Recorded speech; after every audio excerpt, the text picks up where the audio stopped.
అనంతపురం జిల్లా రాప్తాడు నియోజకవర్గం Itikalapalli police station పరిధిలో శుక్రవారం సాయంత్రం 4:30 గంటల నుంచి 7:30 గంటల వరకు Anantapuram rural DSP Venkata Sivareddy, Itikalapalli SI Raghavender Reddy special party సిబ్బందితో కలిసి అనంతపురం రూరల్లోని సమస్యాత్మకమైన గ్రామాలైన కందుకూరు గ్రామాన్ని సందర్శించి స్థానిక పోలింగ్ కేంద్రాన్ని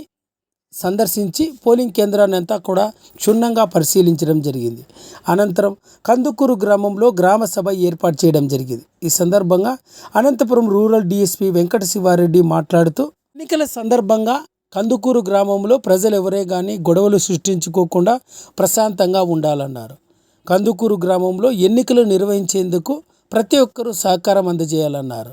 ఏదైనా సంఘటన జరిగితే సమీప పోలీసులకు అప్పటికప్పుడు సమాచారాన్ని తెలపాలన్నారు. కందుకూరు గ్రామంలో ప్రశాంతంగా ప్రతి ఒక్కరూ ఓటు హక్కు నిర్వహించేందుకు పోలీసులు నిరంతరం ప్రత్యేక పర్యవేక్షణ చేపడుతుందని అనంతపురం రూరల్ డిఎస్పి వెంకట శివారెడ్డి పేర్కొన్నారు. కార్యక్రమంలో Itikalapalli SI Raghavender Reddy, special party పోలీసులంతా కూడా పాల్గొన్నారు.